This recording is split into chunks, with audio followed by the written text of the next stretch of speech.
So good evening, everyone. Welcome to another session of ANU Webinar Week. Today, we would be talking about careers, like a very important thing in every student's life. So we'll be beginning our session very shortly. I'm just waiting for all the people to join us who would be connecting from the different parts of the world. So just few more minutes and then we'll deeply dive into our session and we'll tell you about Australian job opportunities and the job markets. And we have with us David today. So David works for ANU Careers. We have Venkat, who is an alumni of the Australian National University. And also we have Luming, who is a current student and can give you about insights about her experience with different part-time jobs. So just 1 or 2 more minutes and then we'll be starting very shortly.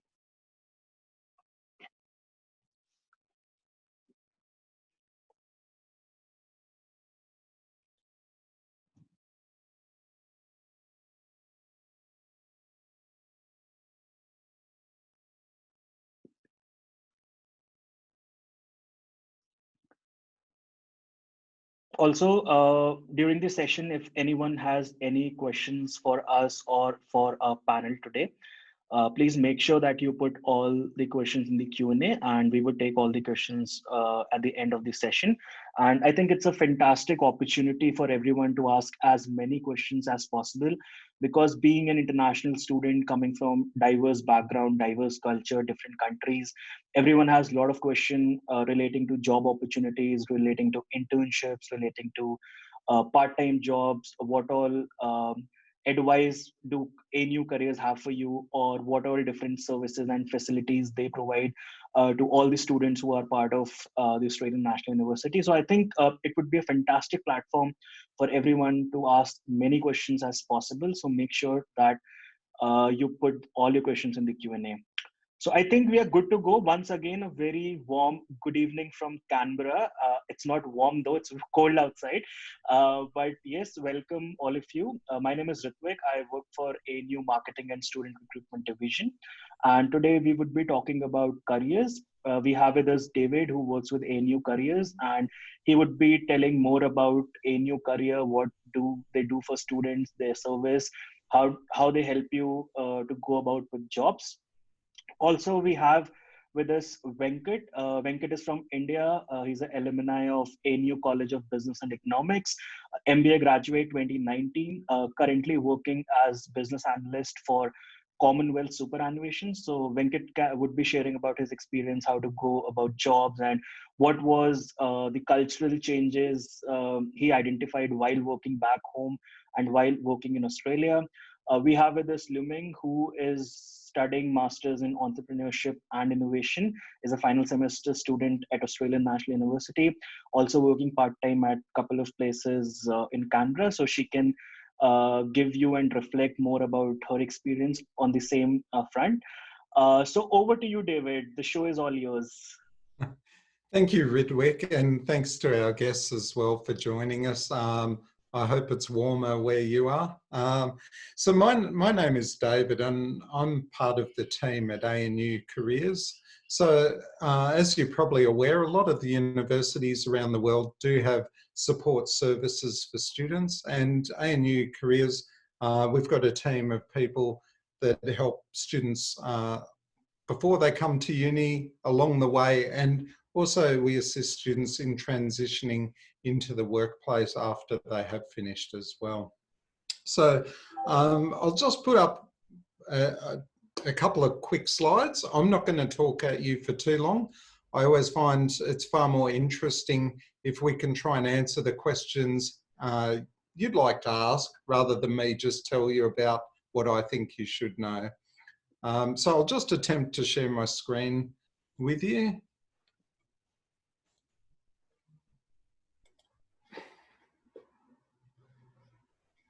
Okay.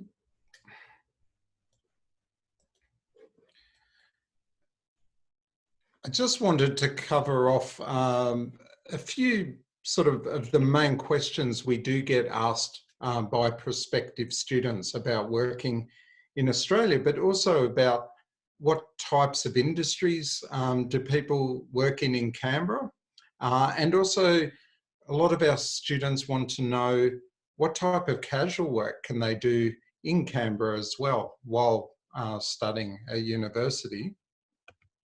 So firstly, we help students with their career development. We work with students in a one-on-one basis where you can book in for a career consultation.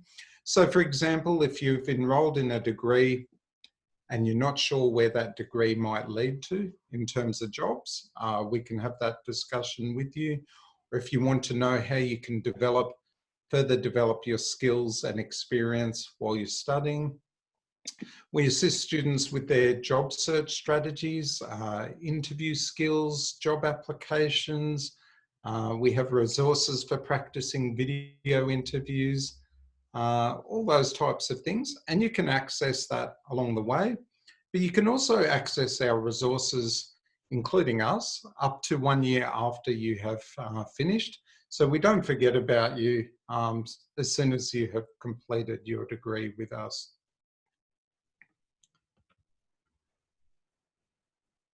People often wonder, what's the Canberra job market like if you haven't been here before?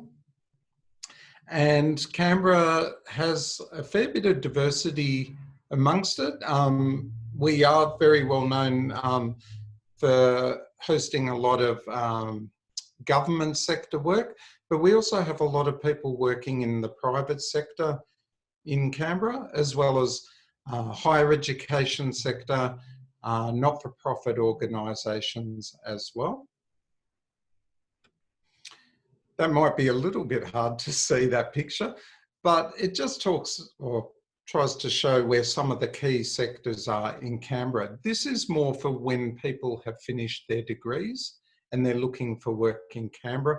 In terms of your largest employment sectors in Canberra, certainly construction, retail, accommodation, food.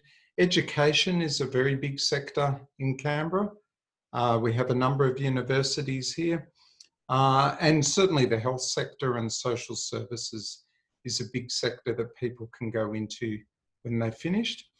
There might be certain industries that dominate, but we do find that people go into quite a wide range of areas depending what your degree is in. We recently, our Postgraduate Student Society, PASA, they surveyed postgraduate students to get an idea of what type of casual work they work in while they're studying here at ANU. And you can see there, based on their survey responses, but education sector is a big one. That's good news for students, that the university, ours in particular, do support a lot of students while they're working. The area that I work in, careers, we're only a small team, but we always, over the years, hire students to work in our office because students offer a lot and they can do a lot of things we can't. So it's terrific. I've worked with over 20 student casuals in our small team in recent years, and a lot of other areas around the university also hire students. But there are a number of other sectors there that students work in while they're studying. So one of the main ways we list job opportunities for students on our Career Hub website. And I just put up on the screen a few of the key sectors that the casual jobs are in that we get every day and that we list for students to access. Also, we keep this site live so that once you graduate, I'm very happy for people to have ongoing access to the job search site for ANU students as long as they want to. There's no time limit on that. As part of the work we do with students as well, we have close relationships with a lot of different employers, both in Canberra, nationally within Australia, but also overseas. And so we will put on career fairs different types of career fairs throughout the year. So that can include casual jobs fair. We also run a graduate careers fair, and that's what that screenshot is, to give you some examples of different employers that come on campus. And those employers are often from quite a wide range of industries as well. And we do get a lot of employers from internationally who come to Canberra as well. And this one coming up, this is an example of one that we run, and it's based on those who want to work internationally with their degree. And so we will have a whole range of private sector companies come on campus to meet you. And we also will have a number of your well-known non-government organisations, such as United Nations, the Asia Development Bank, and organisations like that, who are also looking to meet our students. So I will stop sharing the screen now. There we go. And I'll hand you back to Ritwik. Thank you so much, David. That was, I would say, very informative, because as a student, as a prospective student who is planning to come to Australian National University or come to Australia in particular, have a lot of different questions in mind that, okay, what all job opportunities do we have in Australia, how to go about it. Also, as an international student, you are allowed to work 20 hours per week on your student visa. So people do ask about part-time jobs, what are the hourly rates.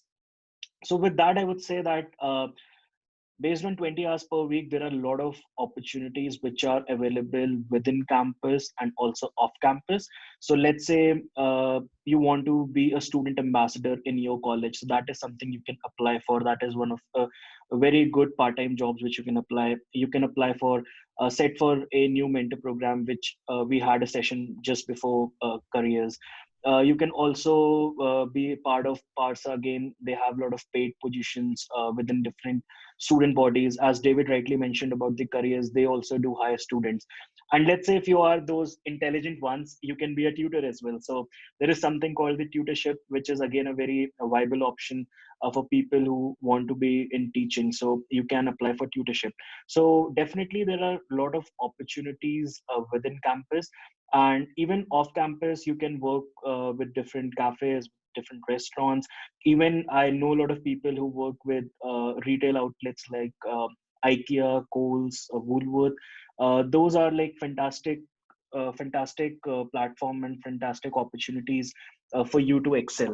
And also, I would ask Luming to share about her experience as a part-time employee. Maybe she can tell you more better about it. Over to you, Luming. Right. Hello, good evening, everyone. My name is Lumen, and it's okay to call me just Lu. And I study in the Master in the Management, and my specialization is entrepreneurship and innovation. So I have a part-time job at Shetty, which is a brewery store at Canberra. And I also am a Chinese tutor for students who study Chinese at uni. So today I want to talk about my experience of working as part-time, and also how I manage the time of study and work, and also some tips of to find a part-time job, and also some characteristics of the Chinese job markets. So as for us, so 2 years of graduate study is very stressful and tiring, and we have 4 classes every semester.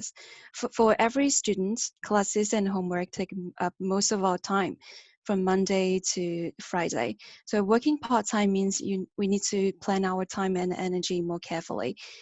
As far as I'm concerned, the job of postgraduate should still focus on our study, and we should spend time to think on thinking, reading, and discussing. So, but from my own experience, part-time jobs has both advantages and disadvantages for us. And the advantages are as follow. follows. So first, we can have extra income to support our living expenses, including supplies, food, and parts of our rent. We also can take a short trip to other cities in Australia. So, and secondly, we can expand our networks and get more information with our co-workers or people who work next door. And this information will make our life more interesting, convenient, and offer more choices for us, like after graduates. Thirdly, I think having a part-time job makes our life more regular. By scheduling my day from morning to night, I have a clear idea of what I need to do, and anxiety and emptiness will disappear. And I feel more positive to work and study. The downside of working part-time, first of all, we have less time to sleep. So for example, for me, I work shared C. So if I work at night, so the night shift is around 8:30. So when I finish cleaning the store, I may get home around 10 o'clock. So I just want to take a break and take a shower so, but I found that I still need to finish my assignments. So I need to study until early morning. So it's a little bit tiring to work part-time a little bit sometimes. And secondly, it may affect the time to study, of our time to have a group discussion with our team members, or we may be late to meet our tutor. So we need to be very careful to schedule our time in a week. So my suggestions on how to balance the time and the energy are, like, first of all, we need to find a job we can arrange the time flexibly. The time for group discussion and time for meeting our tutors is very hard to arrange in advance. So we need to find a place that we can arrange our time weekly, so we can tell our boss how many days we can work and how many hours we can work in this week. Second, we need to find a job which is not very tiring. My personal advice not to find a job is too far away from school, and not too far away from where you live, so that you can spend time before after work to study at uni. And some of my friends have tried to work in a restaurant, but they quit because of the trend. There's no need to force yourself when your body can't handle work. Thirdly, you need to plan and learn and work with tools. So you can use a notebook or Google Calendar to remind yourself of what you need to accomplish this week in the study, and to avoid forgetting them. Next part is how to go about finding a part-time job here in Canberra. First of all, there are part-time job websites. Some people prefer to use Seek and Facebook. So for example, you will need to be patient and spend sufficient time to do your homework and set aside a day to apply for all those jobs you want to work at. And as far as I know, so students from each country will have their own information platform, where they share some information that we need to pay attention to. For example, the information of some restaurants. For example, the Chinese food restaurants, they may also publish the part-time job information on the platform, so we can pay attention to that. Secondly, we can go directly to the store, but remember to bring your resume. And so when you go to the store, it is very important to go when they are not very busy. Don't go at busy hours, because they will not be patient to answer your questions. And third one is to ask your friends. If you have friends who already work somewhere, you can ask them to introduce you to the boss. Next part is about some points that we need to pay attention to when asked for a job. First of all, pay attention to your appearance, and the first impression is very important. My boss, so he later told me that he wanted to go further and talk to me, because I made a very good first impression on him. So, for example, when you apply for a job in the catering industry, the boss are very they will look at your appearance and impression. If you keep yourself tight, clean, which means that you will care about the hygiene and clean the store in daily work. So you need to convey a message that you are positive people, and you remember to use polite words. And don't be afraid of rejections. Continue to send your resume and hand to the boss.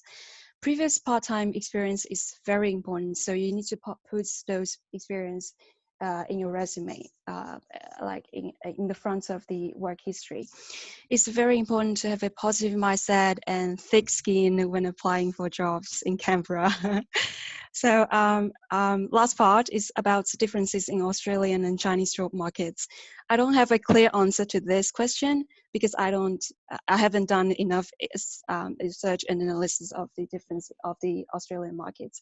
But from my previous work as a human resource at the human resource department, there are some characteristics in Chinese markets. So first of all,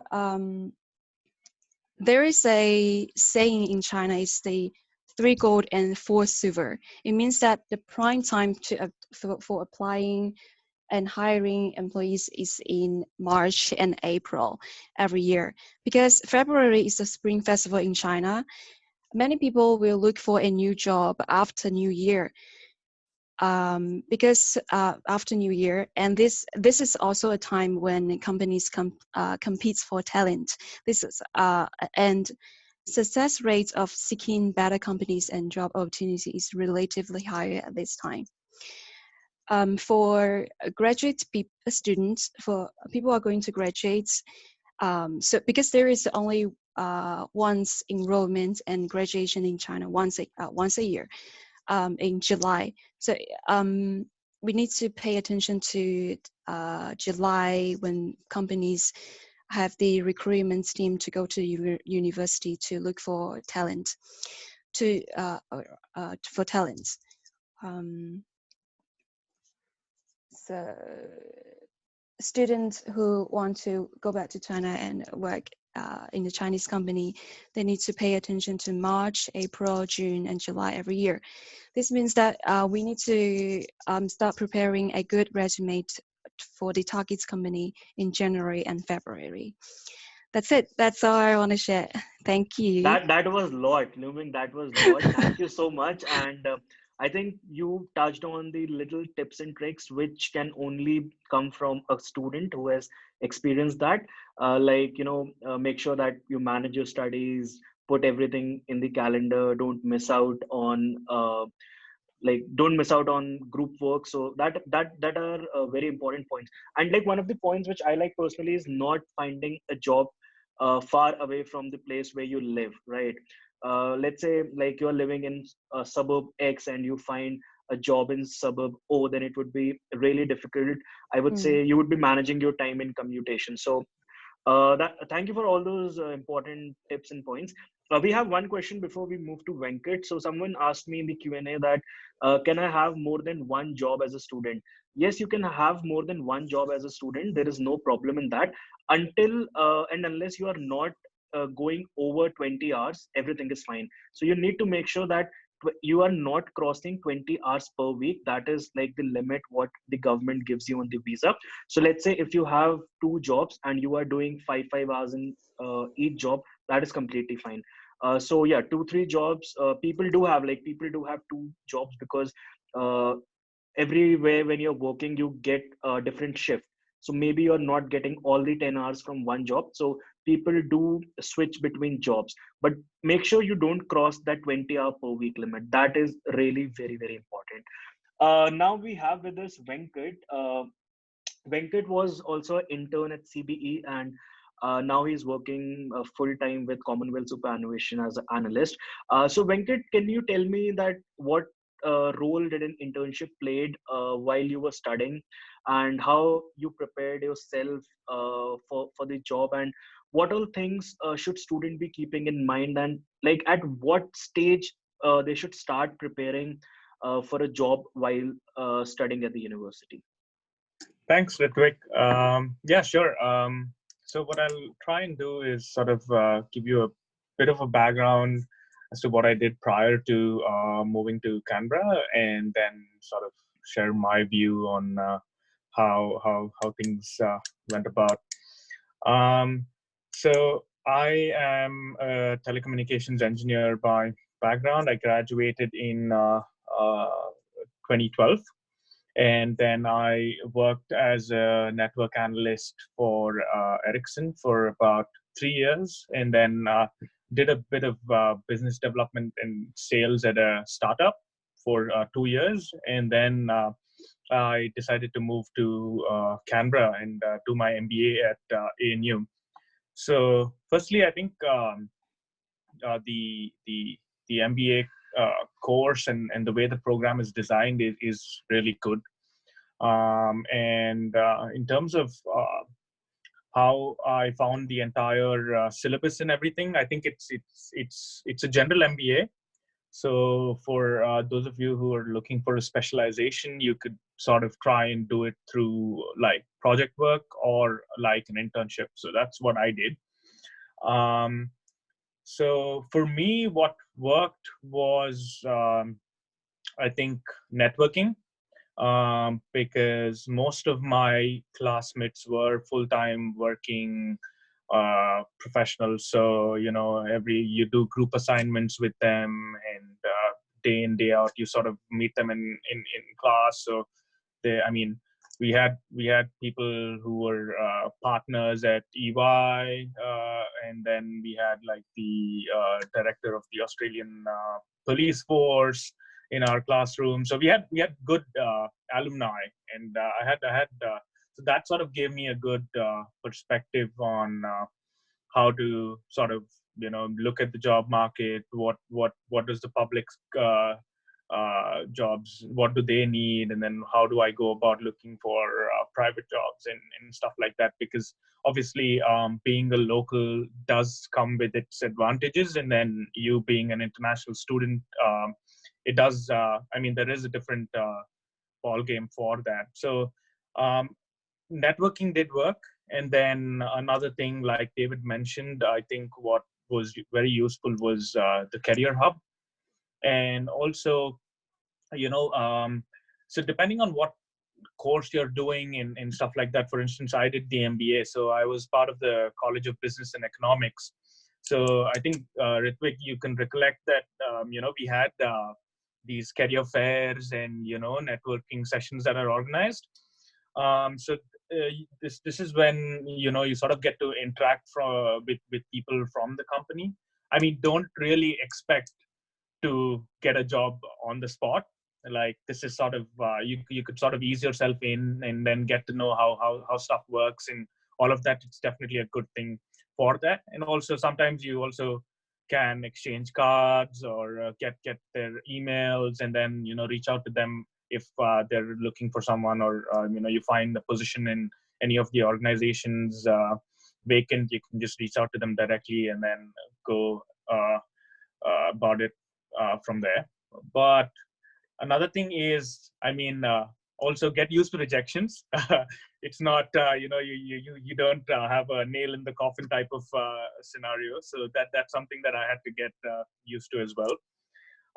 And then another thing is, most of the courses sort of allow you to do a project or like an internship for course credit.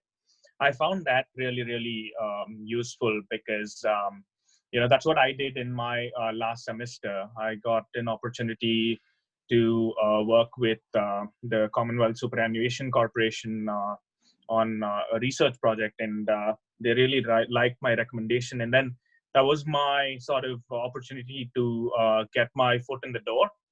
So yeah, an internship definitely does that. And then once you sort of are in, you basically have the doors open for you, and then you just interact, and then based on the work that you do and stuff like that, things should fall into place.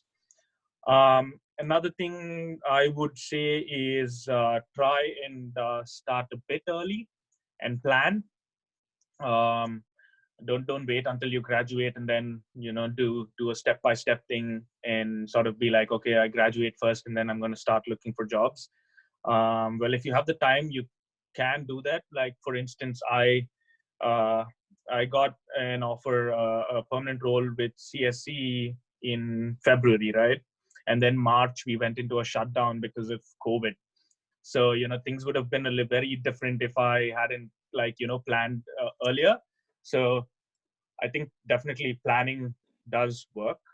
And another thing, how I sort of went about the CSC project was through my professors. I think the MBA professors and more or less the professors in the College of Business and Economics, they're well connected. So that's another thing. You could sort of talk to your professors because they have a lot of industry experience. Like, for instance, my finance professor was used to work for Credit Suisse, and then he decided to sort of get into teaching. So they are definitely well connected. So that's another thing that you could look at, like networking through professors and trying to meet people through your professors. And yeah, so I think that's my story. That's how I got into CSC. Really like it here. I think the exposure is very, very different from what I had back in India. And another thing I think Ritvik wanted me to sort of speak about is the cultural differences between working in India and in Australia. So I think to start off with, I'm sure Ritvik would agree as well. Work-life balance. It's really good out here in Australia. Back home, we used to have those long working hours, and you really never know when you start and when you stop. So that doesn't mean, you sort of get like this impression that Australians are laid back. It's just that you're taught to do more work in that time, and you definitely get to take there's a good difference between work time and then family time. So that's good. And also Australians are, I think, another difference I found was they're super punctual. So there's a running joke about the Indian Standard Time, where you always run about 15 to 20 minutes late for everything. Well, it's not like that here. So they're definitely very punctual.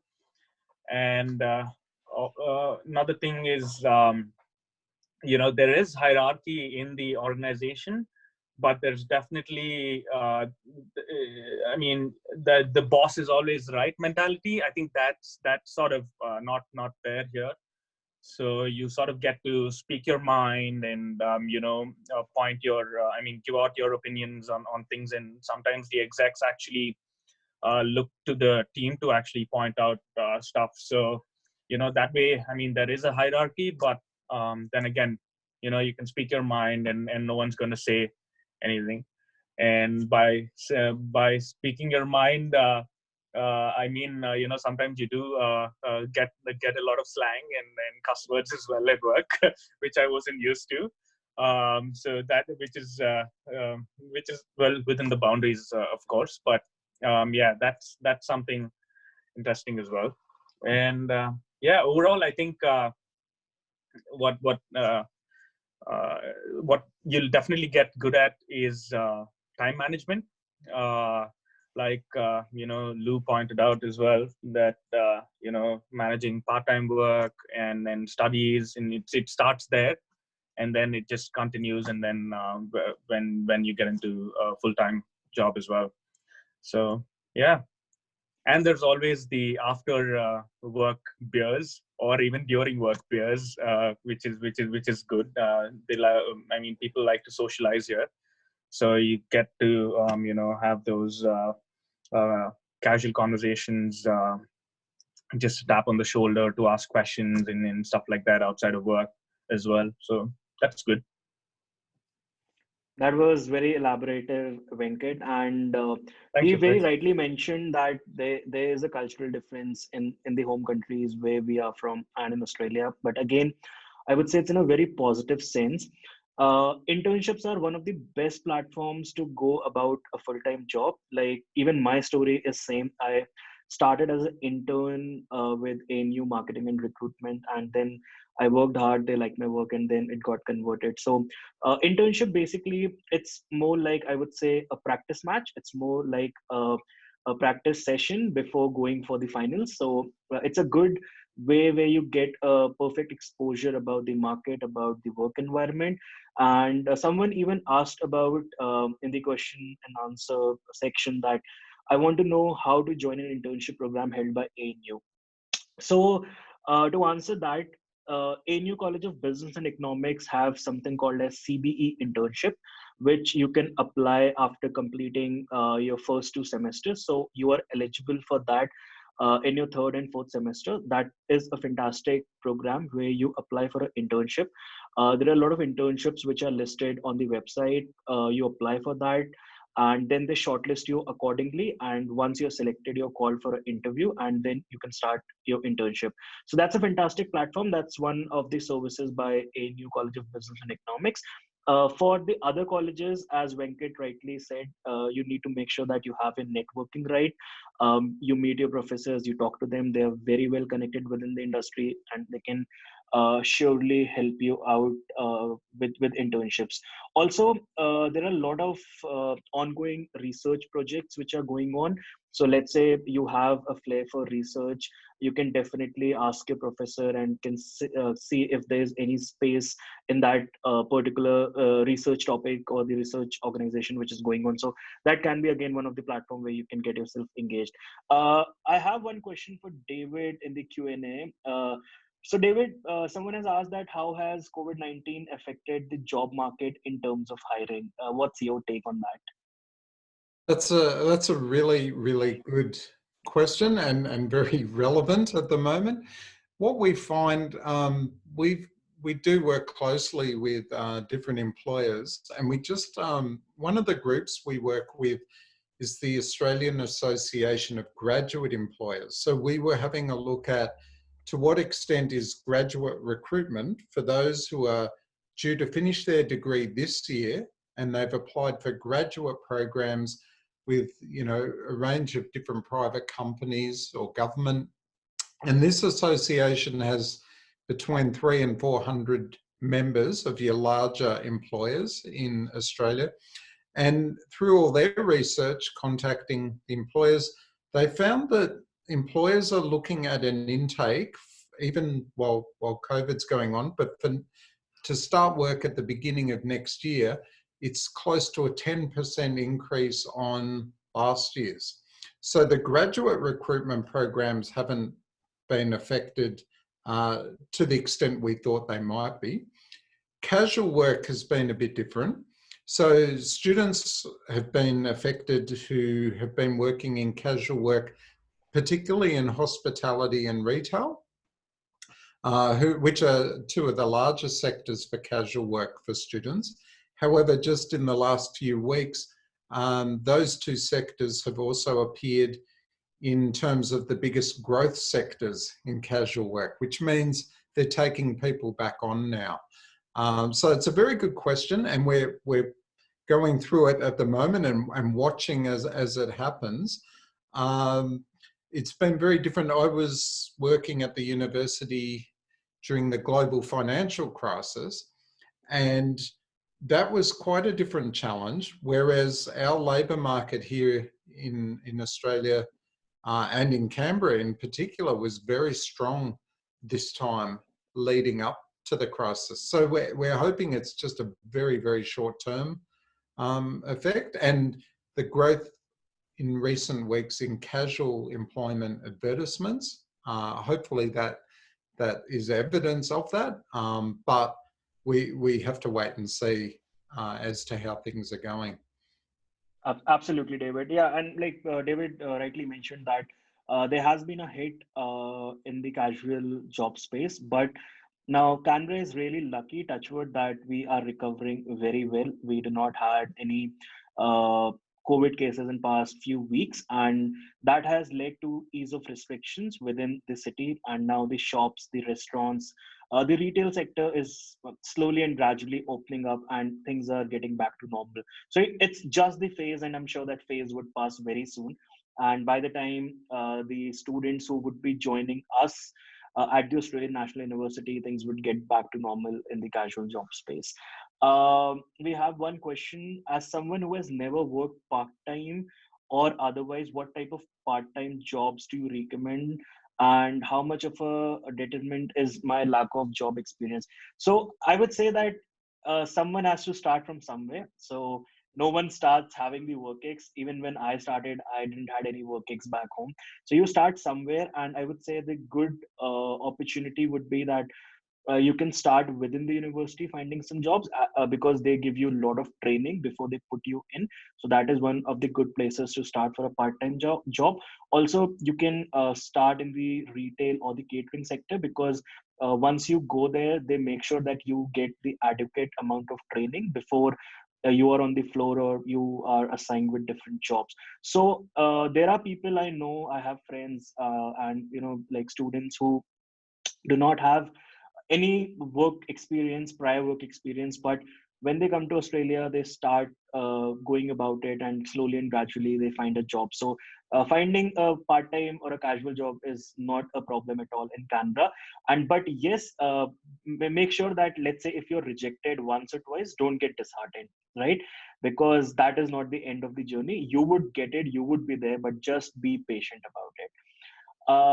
I think, Venkat, that's a question I would like you to answer. And even David can jump in if he has some points to add on. What can get you fired in Australia? Now, that's an interesting one. And if you lose a job, does it affect on the enrollment or visa? I'll answer the second part first. So let's say if you're working as a casual employee, and if you're fired, if you leave a job, that shouldn't be affecting your enrollment or visa status until and unless they like do some case on you of any fraud or something, like, which is very highly unlikely. But let's say leaving a job or like due to any circumstances shouldn't have any problem on your enrollment and visa. But it's always good to check your visa conditions first. So let's say, as I mentioned earlier, that you are allowed to work 20 hours a week, and in any case if you cross that 20 hour, then yes, you can get into a serious trouble. So as long as you're maintaining your hours, you're working within the work ethics, work limit, and the industry guidelines, and even if you leave a job, or even if you're asked to leave a job, that shouldn't be a problem. And what can get you fired, I think Venkat and probably David can like spot on their thoughts on this. I don't know. I'll let you start, David. Oh, I thought you might want to talk about that one. Look, basically in Australia, we have a government oversight, and it's called the Fair Work Act. And employers in Australia are very aware of the Fair Work Act, and those that aren't, they're learning about it. But they're very aware that Fair Work oversees, basically as an employee, you have rights and responsibilities when you're working.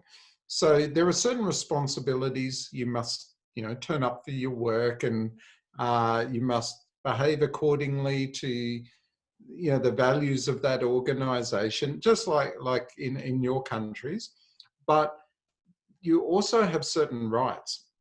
And if, for example, you're not sure if you're getting paid the right amount, if you're getting paid the proper amount, or if you, for some reason, do lose your job, but you don't think it's fair, or you feel you were misled or have been exploited, Fair Work, you can contact them, and they have a very good website with helpful videos in a whole range of languages.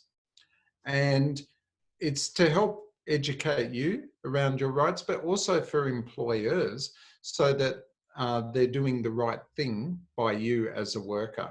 So people are very careful. They won't just fire you or lose your job. They have to have, good reasons. But also normally it's cost effective and more efficient for employers to work through with you if there are any perceived issues along the way, rather than just do it suddenly. Absolutely. Before jumping to Venkat, I just want to quickly add on one point on the fair work rights. So let's say you're working as a part-time and you're currently a student at Australian National University, and you feel that you are not being paid fairly, or there is some kind of discrimination, or there's some kind of tussle with you and your employer. We have something called as the legal services. So the student organization, which is Parsa and Anusa, both of them have lawyers on campus. You can talk to them, you can tell them about your case, you can tell them about the entire episode, what has happened with you, and they are there to help you out with all your work related issues with your employer. And that service is totally free of cost. You don't have to pay anything, you just have to book an appointment and tell about what has happened at the workplace, like if you are not being paid on time, or if you're not getting the minimum hourly wage rate which is mentioned by the government. The lawyer services is always there to help you with any kind of situation you're facing. Yes, sorry Venkat, over to you. Well, I don't know. I can't think of anything, but I think well, because I haven't been fired, firstly, and I don't intend to get fired. So, yeah, but I don't know. I can think of something like, maybe you don't have the work rights to work, and then there's you sort of get into that stuff, or if they do decide to do a background check, and then something turns up, and then like David pointed out, at CSC we have 5 values, and the corporate culture sort of is defined by those values, and it's all about like any other organization, you have your roles and your responsibilities, and as long as you adhere to the values and the culture, you should be fine. Yeah. Yeah, I agree. Like, To that, no, Ritwik, yeah, also sure. naturally students are worried if they feel that an employer is doing the wrong thing, students will often feel that the employer will know that Fair Work is looking at them because the student has reported it. But Fair Work, they conduct lots of audits throughout all types of businesses throughout the year. They're very active, and they always do so in a way where it's not obvious that someone has told them about something coming in. They will come in and they will have a broad look at the bookkeeping, at pay rates and everything generally. So they don't associate it with a particular student has complained about this particular employer. So they do it in a discreet way. Yeah. Yeah. Yeah, and also what I wanted to add is that Canberra. I mean, you know that it's a small city, and actually even Sydney or Melbourne. So you bump into your work colleagues at Coles, or when you're grocery shopping, and it's not uncommon. So the point being is that both, like, the employees and the employers are careful when it comes to these things, because word spreads very quickly. So generally, they tend to stick to the guidelines and all of that, and it's pretty strictly monitored. So yeah. Absolutely. No, I mean, David has a very fair point that all these things are very carefully scrutinized and is being regularly audited. And definitely, they make sure that everything is going in a correct way. And as a student or as an employee, you do not face any problem. So that is all being definitely taken care of. There's one question: is there any recommended website? Well, for the jobs, I would say You can go seek.com is one of a very good website. LinkedIn again is a good source of networking and finding jobs. Also, like when you come to Australia, let's say you're trying to find a part-time job, you have a lot of groups on Facebook which helps you finding the jobs, like ANU part-time jobs and jobs in Canberra, which is very active on Facebook. Also, I would recommend you can definitely look on the ANU Career Hub. There, a lot of jobs are being listed out. So these are some websites, and as Venkat rightly mentioned, that make sure that your networking is good. Make sure that you participate in different job fairs, different career fairs. So those are some of the tips I would like to say can help you in finding a part-time job. Another question we have: do part-time jobs at restaurants or cafe or stores add value to your resume? How do potential hirers value these experiences? I think, David, that's a technical question, and you would like to take like part-time jobs at restaurant and cafe. How do they add value to the resume? I guess, and we talked earlier about internships, and a lot of students want to get an internship, and the word internship is known worldwide, and so a lot of students will want an internship.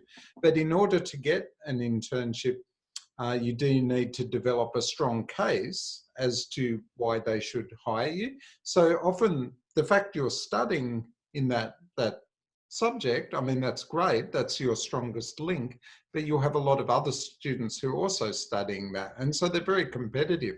So things like casual work and part-time work, even if it's different type of work, they help you develop or further develop some of the key skills employers are after, but they help provide you with evidence that you can then point to in your job applications or an interview. So rather than just say, I'm a good team worker on your resume, you can point to the evidence. So if you're working in retail or food service, hospitality, yes, it's a different work than going for an accounting internship, but you will have developed skills around dealing with clients and working as part of a team. So it's very valuable. And in the Australian labour market in particular, it's the type of labour market that does place a lot of value on work experience in a lot of industries. So it's not just the study, but anything you can do along the way really helps strengthen your case. Right. That's fantastic. I mean, David rightly said that whether you're working in a cafe, restaurant, retail, any sector, as long as you are linking it up with evidence in the internship or in a full-time work you're planning to apply, that is something which every student needs to do, and that is something which actually employers are looking for. And also, like what I have observed in the Australian market and Australian job market is that a lot of emphasis is given on the volunteering work. So let's say if you're volunteering for different activities on campus or off campus, that is very well taken by your employers. So make sure that once you are on campus, you be the part, you make sure that you be the part in different student council, different student bodies, different associations, do some volunteering work, can be a part of ANU plus volunteering service. So those are things which definitely add a lot of value to your resume. And also, as David rightly mentioned, and Lou was telling that as an international student, you'll be studying 4 subjects. I mean, any student who is coming to ANU would be studying 4 subjects every semester. What extra you are doing in order to elevate your resume, in order to make your resume more impressive and more competitive, that is something which is of paramount importance.